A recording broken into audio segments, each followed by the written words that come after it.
Estamos retornando com o nosso Direto de Brasília, hoje recebendo aqui o deputado Luiz Carlos Reitz, engenheiro agrônomo, deputado federal, pré-candidato ao governo do Rio Grande do Sul e também um dos mais ativos integrantes da bancada do agronegócio do Brasil.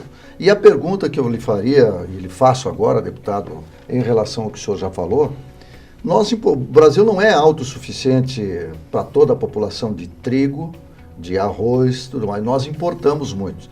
Há poucos dias esteve aqui o presidente da Associação Nacional dos Plantadores de Alho e Cebola, que também está enfrentando uma luta medonha com relação aos importados da China, o alho da China.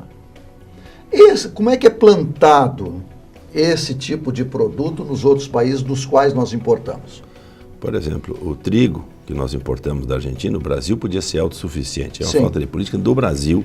O Brasil pode ser autossuficiente. O Rio Grande do Sul, que você conhece, já plantamos 1.200.000 hectares de trigo. Hoje deve estar 700 mil. Caiu muito em função da política do Brasil, né, para possibilitar a exportação que o Brasil faz para o Paraguai, para o Uruguai, para a Argentina, por exemplo, e vende lá o quê? Exporta automóvel, bicicleta, geladeira, calçado, sei lá. E aí vende lá o quê? Arroz, vem trigo, né, leite, que também prejudicou bastante na produção de leite. A questão do alho, sim, vem da China. Então, esses países usam os mesmos produtos que nós usamos aqui no Brasil. Então, eles usam na China o mesmo produto, usam no Uruguai, na Argentina, o mesmo produto. Então, eles também são produzidos lá. O arroz que vem do Uruguai, da Argentina, do Paraguai, o trigo que vem de lá, ele usa o mesmo produto. O alho que é usado na China também vem com esse mesmo produto. A maçã que nós importamos também, né, a maçã importada, e o Brasil hoje é um exportador de maçã, também vem com os mesmos insumos. Mas a queda na produção nossa, como o senhor falou, de trigo, é em função da competição? Aí é a política brasileira. Nós já discutimos bastante esse assunto, porque nos interessa no Rio Grande do Sul produzir mais trigo, né? Já chegamos com o Pratini, quando foi Pratini lá atrás, quase autossuficientes em trigo. E depois a política do Mercosul, que é muito guiada por São Paulo, por exemplo, e até do Rio Grande do Sul, quem exporta para a Argentina, o Brasil... Calçados, claro, né? Para você ter uma ideia, o ano passado o Brasil exportou mais de 16 bilhões de dólares. Importou 8. Então a balança pende para o lado do Brasil. O que eles têm para mandar para nós? São commodities. Então praticamente é uma questão comercial. Mas quem está pagando a conta é o produtor. O arroz, por exemplo, que é plantado toda a metade sul do Rio Grande do Sul, sofre muito com isso hoje. O trigo, que é plantado na parte norte do estado do Rio Grande do Sul, também sofre com isso. Não só o Rio Grande do Sul. Quem é prejudicado nesse assunto é o Rio Grande do Sul, Santa Catarina, Paraná. Os 3 estados do sul que fazem divisa com o Paraguai, com a Argentina e com o Uruguai, eles sofrem com isso, porque se você pegar hoje 90% do trigo, por exemplo, ou do arroz, é produzido nesses 3 estados do Brasil. Leite, nós temos 60% do leite do Brasil está nos 3 estados. A uva, por exemplo, o vinho, né, e a maçã, 100% estão nesses 3 estados. Então nós sofremos essa concorrência desleal, porque custos, esses defensivos, dá um exemplo. A Federação de Agricultura do Rio Grande do Sul fez um trabalho lá, o Antônio da Luz, e mostrou que o produto, o karatê da Syngenta é vendido no Uruguai 450% mais barato que é vendido aqui no Brasil. Sim. E é da Syngenta do Brasil, vendido lá. Aí o problema também é que nós lutamos contra isso. Aí você pega um glifosato, hoje o produto que a gente usa, 180% mais barato lá do que aqui. Bom, e é produzido aqui no Brasil e vendido para o Uruguai e para a Argentina. Certo? Então, essa luta nós fizemos dentro do Ministério da Agricultura e hoje nós estamos discutindo na Camex. O ministro Henrique Meirelles, ex-ministro, né, um dia me pediu, Luiz Carlos, entra com um pedido para nós fazermos assim. Então, que abra as porteiras também para comprar insumos onde eu quiser. Diesel o Brasil exporta, a Petrobras exporta para lá. E é mais barato lá do que aqui, porque a carga tributária lá sobre o diesel é mais barata. Então, esta concorrência é desleal com os produtores, principalmente os 3 estados do Sul. Agora, fica difícil, né, defender, parece que há uma discriminação contra defender o agronegócio em razão de que são latifundiários, são imperialistas. Como é que o senhor encara isso sendo um plantador brasileiro? Deixa eu dizer que mais de 90% dos produtores rurais hoje no Brasil são pequenos produtores, 90%. Então, o Brasil tem hoje em torno de 5 milhões e 500 mil produtores, 5 milhões e meio. Tu tem lá de 4 milhões e 500, 4 milhões e 600, são pequenos produtores, tem menos de 100 hectares, o Brasil inteiro. Então, não são latifundiários. Tem já áreas maiores, No Rio Que é Grande do para Sul- exportação, né? Sim, no Rio Grande do Sul pouco, mas você vai no Pará, você vai no Mato Grosso, Mato Aqui Grosso na do Sul, Bahia. Goiás, Bahia, aí já tem lavouras bem expressivas lá, né? 10 mil hectares é pequeno produtor, planta 50 mil, 20 mil, sei lá.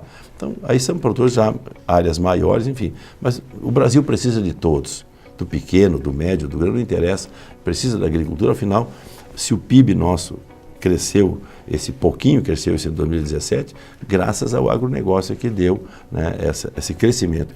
Então é o sinal do crescimento do PIB, da geração de empregos, da exportação, né, e também do abastecimento do mercado interno.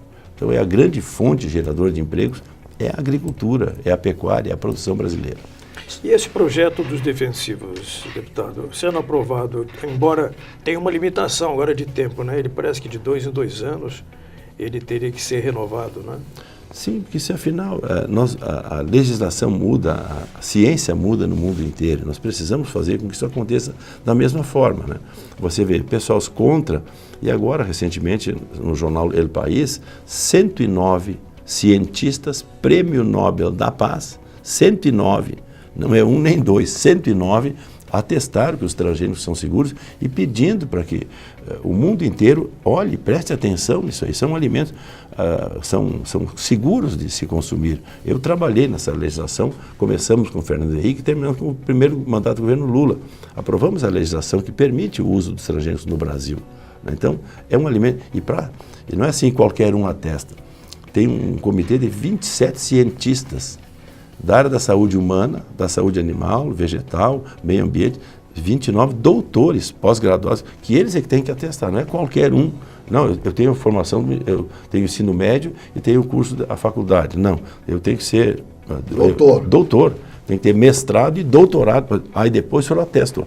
Então, se essas pessoas atestam e dizem que esse alimento você pode consumir, ok, então passou pela mão deles, e que ali não é ideologia, entendeu? São cientistas de diferentes áreas que são, vamos dizer assim, eles dão o atestado. Aqui no Brasil e no mundo inteiro acontece. E é o que esses cientistas, Prêmio Nobel da Paz, fizeram agora recentemente esse manifesto. Foi quinta-feira passada divulgado esse manifesto. Porque tem, só para vocês terem uma ideia, na transgenia se combate insetos, por exemplo, pragas, né, doenças, mas eles estão com arroz dourado. O arroz dourado, Campbell, eles estão introduzindo uma vitamina. É vitamina A, né? Vitamina A, que tem muita, no mundo inteiro falta essa vitamina para milhões de pessoas que precisam. Então você já, ao invés de comprar um remédio, você no próprio arroz que você consumir, já estaria consumindo essa vitamina e resolveria o problema. Isso muitas coisas se pode fazer através da biotecnologia. Então é o que nós precisamos, essa evolução. E por isso essa lei também ela precisa ser de tempos em tempos. A evolução vai longe. No mundo inteiro, aqui no Brasil e no mundo inteiro, a ciência está evoluindo muito, entendeu? Então a legislação também, essa nossa lei tem mais de 30 anos. Ok, já retificamos a lei. E a aplicação na produção, né? Ela geralmente respeita o limite de utilização do defensivo? Sim, porque inclusive eu sou agrônomo. Muitas vezes eles precisam de um receituário. Você vai comprar um remédio, tem remédio que você compra lá... Tarja preta. Não, sem a receita médica, mas tem remédios que a farmácia só lhe vende com receita médica. Então, funciona assim também dentro da agricultura, tem o chamado receituário agronômico. Os engenheiros agrônomos de uma cooperativa, né, de uma cerealista, né, ou escritórios particulares, né, eles, às vezes, para vender, eles têm que fazer a recomendação, vai fazer uma pulverização aérea. Então, a empresa da aviação agrícola tem que ter um técnico agrícola de campo, tem que ter um engenheiro agrônomo responsável. Então, tem todo um aparato que não é assim, usa de qualquer jeito. Não, a dosagem é recomendada, é 1 litro por hectare, 2 litros por hectare. Você tem a dosagem recomendada e assim funciona. E esses agrônomos são auditados depois pelo seu conselho. O aviãozinho não passa por cima e volta do jeito que quer, não, né? Não, tem que ter controle. Isso também é evolução. E o pessoal é contra a aviação agrícola. Tudo é contra. Isso é ciência, isso no mundo inteiro funciona assim, entendeu? Então, a gente não pode, vamos dizer assim, agora desmerecer o que dá certo em outros países. A impressão que a gente tem, por isso que nós aqui não temos preocupação nenhuma de ser o politicamente correto. O fato é que nós estamos sitiados por um tipo de pensamento que é contra o Brasil. Quer queiramos, quer não, ou nós produzimos e exportamos, ou nós produzimos e alimentamos o povo brasileiro, ou então vamos ter que comprar da onde? Dos mesmos que utilizam os mesmos venenos que são utilizados na agricultura brasileira. Nós vamos desmistificando essas coisas devagarinho e temos ainda 2 assuntos relativos à área agrícola. A questão da ureia, que a Petrobras está fechando fábricas, as suas produtoras de ureia, e também a greve dos caminhoneiros aí que está provocando um prejuízo monumental no setor agrícola. Nós já voltamos.